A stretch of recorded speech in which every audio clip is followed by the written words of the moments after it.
The Vector name carried serious weight in the supercar world. The Vector W8 had built a legend through the 1980s with promises of aerospace technology, fighter jet styling, and 625 horsepower pushing toward 200 miles per hour, or 322 kilometers per hour. At $455,000, only 17 were built, but the mystique was real. So when the M12 emerged in 1995, expectations were massive. What buyers got instead was AutoWeek magazine's damning verdict as the worst car ever tested in the history of their publication. The M12's birth was violent.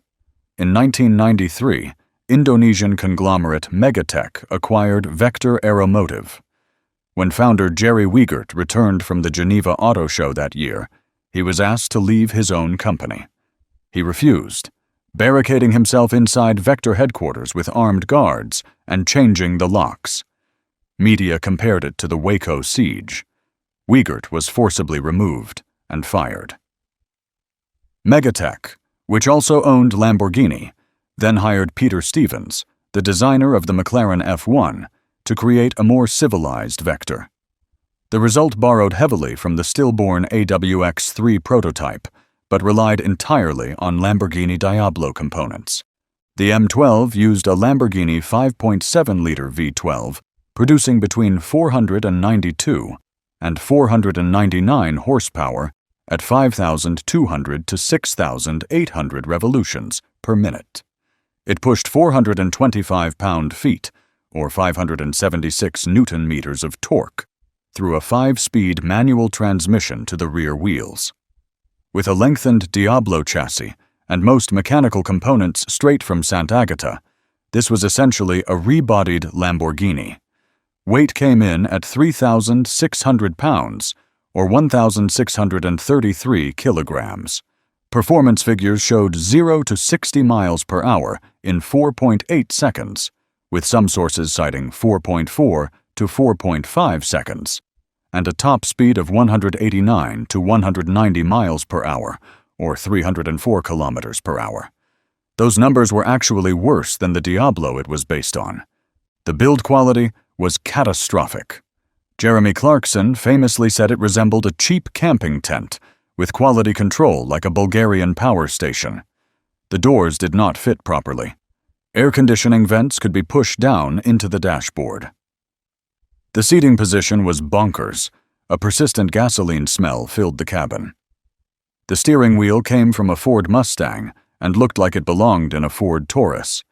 The interior was bland, cramped, and featured shoddy materials throughout.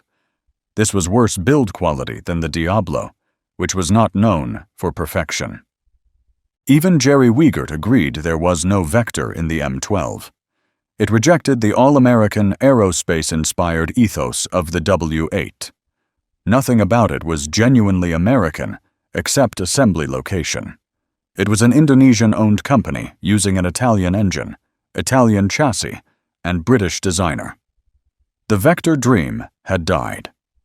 Production ran from 1995 to 1999, with only 17 total units built, including 3 to 4 prototypes and 14 production models.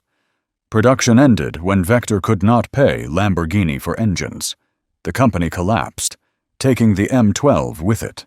At launch, the M12 cost between $184,000 and $189,000, nearly $40,000 cheaper than the Diablo. But it was worse on virtually every objective and subjective metric. Recent auction results show values between $176,000 and $295,000, with some examples selling below their inflation-adjusted original price. The M12 represents perfect overhype. It traded entirely on Vector's W8 legend, promising the next-generation American supercar. Instead, it delivered a parts bin special with build quality, so poor it earned the worst car ever tested designation from a major publication. A supercar so unsuccessful, it tanked the entire company. Only 17 built. Bankruptcy. The gap between the Vector name's promise and the M12's reality could not have been wider.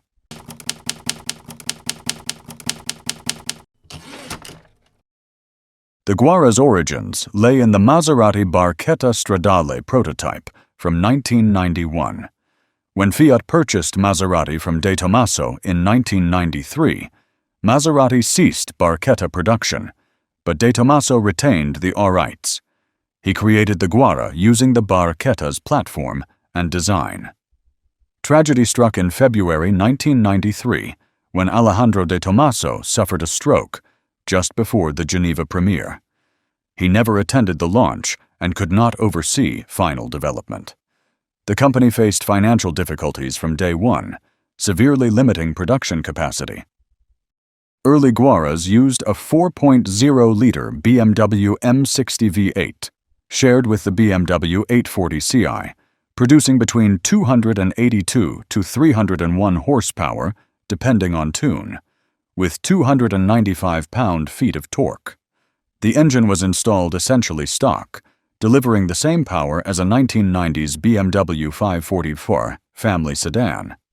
Power dropped considerably after 6,500 revolutions per minute, despite a 7,000 revolution per minute redline. The BMW version weighed 1,200 kilograms, or 2,646 pounds dry, and managed 0 to 62 miles per hour in 4.9 to 5.0 seconds, with a top speed of 171 to 172 miles per hour, or 275 to 277 kilometers per hour. Performance was comparable to the Ferrari 348 and Lamborghini Diablo, but the execution was not. The Guara featured genuine racing technology. The suspension used independent upper and lower wishbone with pushrod configuration front and rear, with inboard coil over pushrod suspension with rose joints, directly derived from Formula One and IndyCar racing. The aluminum honeycomb backbone chassis provided structural rigidity. The brakes matched Ferrari F40 specifications. The body combined fiberglass, Kevlar, and composite materials. On paper, this was serious engineering. The reality was more complicated. When BMW phased out the M60 engine in 1998, De Tomaso switched to a 4.6-liter supercharged Ford modular V8 from the Mustang Cobra. The Ford engine used a cast iron block instead of aluminum, adding 200 kilograms or 441 pounds to the car's weight. Power increased slightly to 316 horsepower at 6,500 revolutions per minute, but the weight penalty negated any performance benefit. Worse, the larger, heavier powertrain meant the Spider variant could no longer be built. The Ford engine cost one-third the price of the BMW unit, revealing cost-cutting as the primary motivation. The styling drew universal criticism. Reviewers described it as looking like a squashed Corvette rebodied in someone's backyard, nowhere near Lamborghini, Ferrari, or Porsche designs of the era. The Guara had zero luggage space because the front area was entirely occupied by racing suspension. The Barchetta variant required drivers and passengers to wear helmets since it only had an air deflector with no proper windscreen. No power steering made low-speed maneuvering extremely difficult. No power brakes. The Formula One-derived suspension made the car too nervous for average drivers, with handling better suited to track use than street driving. At approximately €145,000, or $150,000, to $170,000 in the mid-1990s, the Guara competed directly with Ferrari and Lamborghini on price, but lacked their prestige, dealer networks, or refinement. Over 10 years of production from 1994 to 2004, only 52 total units sold, 38 coupes, 3 to 4 Spiders, and 10 Barchettas. That is 5 cars per year on average. De Tomaso's previous Pantera sold 5,262 units from 1971 to 1974 in the United States alone. The Guara's sales were 1% of the Pantera's. Alejandro de Tomaso died in 2003. In 2004, the company went into liquidation. The final car, ordered in 2004 by an Austrian customer, was not delivered until 2011 after liquidation was completed. 7 years to deliver the last car. The Guara was described as a financial disaster that directly contributed to the company's collapse. Current values range from $230,000 to $295,500. But collector interest focuses on rarity as an automotive oddity rather than driving experience. The Guara promised Formula One technology, exotic Italian design, and supercar performance. It delivered stock BMW and Ford engines in an impractical chassis with universally panned styling, no luggage space, no power steering, and handling too aggressive for real-world use. 52 sales over a decade. Company bankruptcy. The gap between Formula One promises and parts bin reality defines overhype.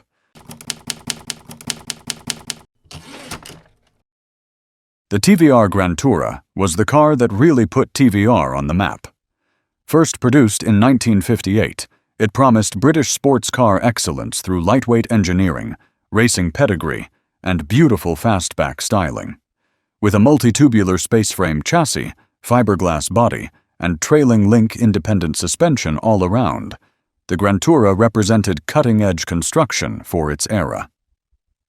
Over 9 years of production from 1958 to 1967, TVR built approximately 796 Granturas across various marque variants before the company went into liquidation in 1964. The Grantura's legacy was built more on what it promised than what it delivered. Trevor Wilkinson founded TVR in 1947 in Blackpool, with the company name derived from the first, fourth, and sixth letters of his name, Trevor.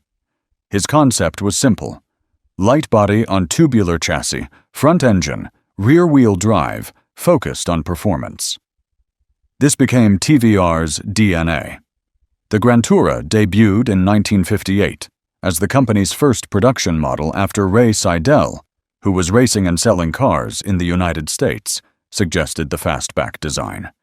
The car was hand-built at the Blackpool factory and available in kit form to avoid purchase tax, targeting the emerging club racer market. Engineering was innovative on paper. The multi-tubular space frame provided structural rigidity years before competitors adopted similar designs. The all-independent trailing link suspension was advanced for 1958. Fiberglass construction saved weight and allowed flexibility in manufacturing.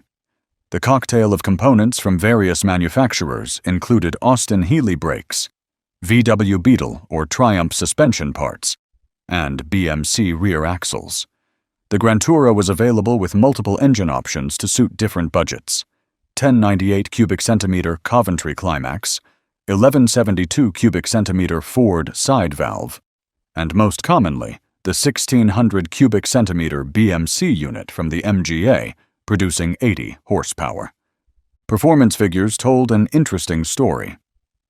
When the Motor magazine tested the 1961 Mark II with the 1600 cubic centimeter MGA engine, they recorded a top speed of 98.4 miles per hour, or 158.4 kilometers per hour, 0 to 60 miles per hour in 12 seconds, and fuel consumption of 32.8 miles per gallon, imperial or 8.6 liters per 100 kilometers. The Grantura weighed just 650 kilograms, or 1,433 pounds, giving it a significant advantage over the 927 kilogram, or 2,044 pound, MGA. Despite using the same 80 horsepower engine, the lighter TVR beat the MGA to 60 miles per hour by over a second. The 1962 Mark III improved to 107 miles per hour, or 172 kilometers per hour, and 0 to 60 in 9.6 seconds. However, the contemporary Lotus Elite demolished both, achieving 111.8 miles per hour, or 180 kilometers per hour, and 0 to 60 in 11.4 seconds, despite weighing even less at 503.5 kilograms, or 1,110 pounds, and making only 75 horsepower. The Grantura's performance was respectable, but not exceptional. The Grantura enjoyed extensive period racing success, competing at Le Mans in 1962, multiple tourist trophy races at Goodwood, the 24 Hours of Daytona, 12 Hours of Sebring, 6 Hours of the Glen, and Targa Florio. It frequently won or landed on the podium against Porsche 356, MGA, various Triumphs, Lotuses, and Alfa Romeo Giulia TZ. Racing success created mystique. The reality for road car buyers was different. Build quality was pretty crude compared to other British sports cars. Early TVRs looked and felt pretty homemade. Quality was described as pretty hit or miss, with some examples brilliant and others disasters. The hand-built nature meant wildly inconsistent quality unit to unit. Temperamental electrics were endemic. The electrical system could not cope if all components were switched on simultaneously, with the ECU, battery, and relays located in the front passenger footwell where they were vulnerable to damp. The heating system worked better as a placebo than an actual source of warmth. The car leaked air and water constantly. Engine overheating became regarded as a trademark, so severe it caused the factory Le Mans entry to retire early in 1962. Ergonomics were compromised everywhere. The Elfin 17-inch steering wheel created ingress and egress difficulties. The cabin was not exactly kind to the driver's legs, with minimal space and comfort. One reviewer described it as a horrifying death trap, though that may have been extreme. Contemporary sources acknowledge the idea of owning a TVR is always more appealing than the reality.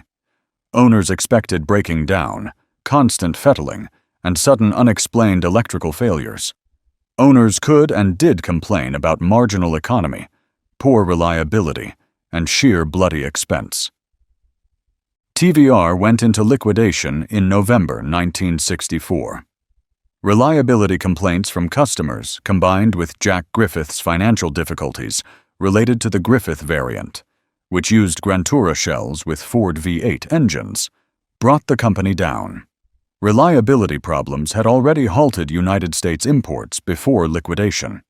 The company sold 796 total Granturas by the end of 1966, before production ended in September 1967, replaced by the TVR Vixen.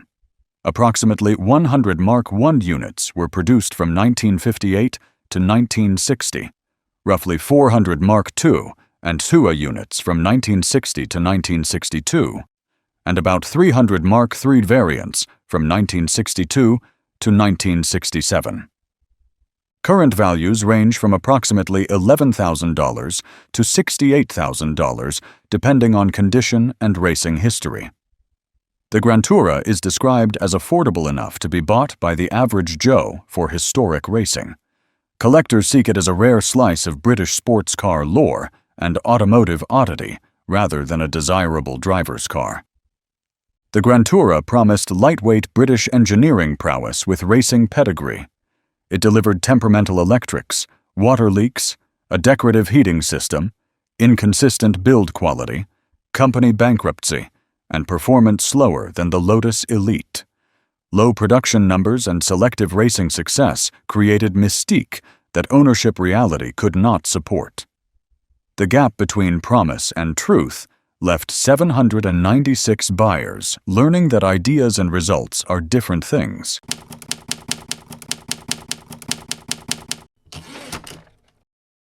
When Lancia unveiled the Beta Monte Carlo at the 1975 Geneva Motor Show, it looked like a miniature Ferrari.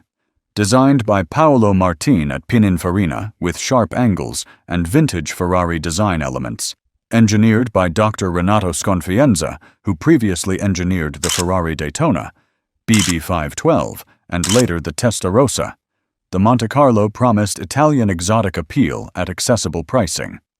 This was the first production car entirely designed, engineered, and manufactured by Pininfarina at their Turin works. The mid-engine layout suggested supercar handling. The Lancia badge carried prestige. Reality delivered catastrophic brake failures so severe that production was completely suspended for 2 years, rust so bad that Lancia bought back and scrapped every Beta sold in the United Kingdom from 1976 to 1979, and United States market performance so weak that Road and Track called it a scorpion without its stinger. The Monte Carlo used a Lamborghini inline 4-cylinder twin-cam engine, displacing 1,995 cubic centimeters, or 2.0 liters. It produced 118 horsepower at 6,000 revolutions per minute and 126 pound-feet, or 171 newton-meters of torque at 3,400 revolutions per minute. The naturally aspirated engine sent power through a 5-speed manual transaxle to the rear wheels in a mid-engine layout. Weight came in at 1,040 kilograms, or 2,293 pounds. Performance figures showed 0 to 62 miles per hour in 9.3 seconds and a top speed of 118 miles per hour, or 190 kilometers per hour. Those numbers were mediocre for a mid-engine sports car in 1975. The United States market received a neutered version sold as the Lancia Scorpion from 1976 to 1977 because Chevrolet owned the Monte Carlo name. Emissions regulations forced displacement down to 1,756 cubic centimeters, with compression ratio reduced to 8.1 to 1. Power dropped to just 81 horsepower, a 32.5% reduction versus the European version. Less aggressive camshaft profiles, a smaller carburetor, and emissions equipment strangled performance. Federal safety requirements added large 5-mile-per-hour impact bumpers and 130 pounds, or 59 kilograms, of weight. Suspension was modified with taller springs to meet United States height requirements, increasing bump steer and reducing caster, which damaged handling. The Scorpion was objectively inferior to the Monte Carlo in every measurable way. Contemporary testers were not kind. Road and Track complained of severe front locking and 37% fade, describing the Scorpion as having engine noise as a major complaint. Motor Magazine noted easy front-wheel lockup when approaching corners and criticized the overboosted braking system. The brakes used a powerful servo acting only on the front wheels, a critical design flaw. Front wheels locked easily, especially in wet conditions, creating dangerous handling. The problem was so severe that Lancia completely halted production in 1978. For 2 years, no Monte Carlos were built, while engineers scrambled to address safety defects. The solution was crude. When the Series 2 Monte Carlo launched in 1980, engineers had simply removed the brake servo entirely. Larger brake rotors were fitted, but drivers now had to apply significantly greater pedal force than any contemporary car.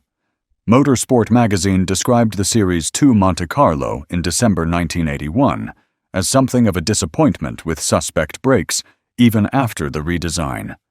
The fix was arguably worse than the problem. No modern car required that much physical effort to stop. Rust was the other disaster. Fiat had sourced cheap Russian steel for cost savings. The steel rusted catastrophically when exposed to moisture. The Monte Carlo developed a reputation as a rust bucket. Sills, rear strut turrets, bonnets, and floor pans were moisture traps. The rear crossmember was too thin and prone to corrosion and failure. Many examples showed rust veins beneath paint within the first year. Some cars rusted straight from showrooms with pinholing visible on new vehicles. Floor pan rust caused early demise for many examples. The rust problem became part of the broader Beta scandal. In 1980, Lancia UK launched an unprecedented buyback campaign, offering to purchase every single Beta sold from 1976 to 1979. The bought-back cars were scrapped, not resold. This was an admission of catastrophic quality failure. The Monte Carlo, originally marketed as the Lancia Beta Monte Carlo, suffered guilt by association. For the 1980 relaunch, Lancia dropped the beta prefix entirely, calling it simply Lancia Monte Carlo to distance from the scandal. The damage was done. The bitter irony is that the racing version succeeded spectacularly. The Lancia 037 Rally, based on the Monte Carlo platform, won the 1983 World Rally Constructors' Championship. Walter Röhrl finished second in the Drivers' Championship.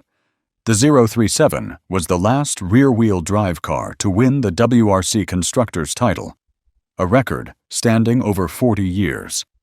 It also won European and Italian rally championships and competed successfully against four-wheel drive Audi Quattros. The 037 proved the mid-engine chassis concept was excellent.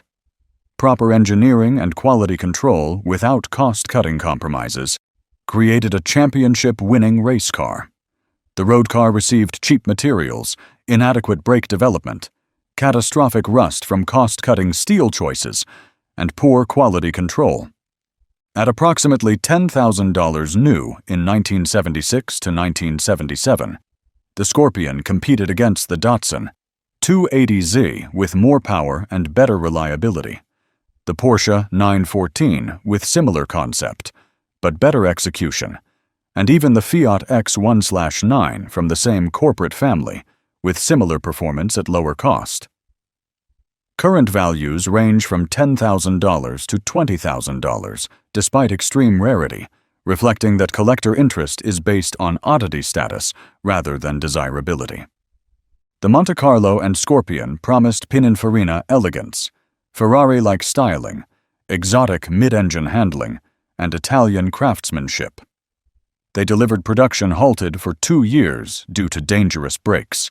Rust so catastrophic the manufacturer bought back and scrapped entire model lines, 81 horsepower in the United States market that road and track mocked, and reliability nightmares.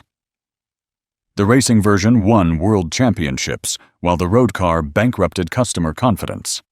That gap between promise and reality is the definition of overhype.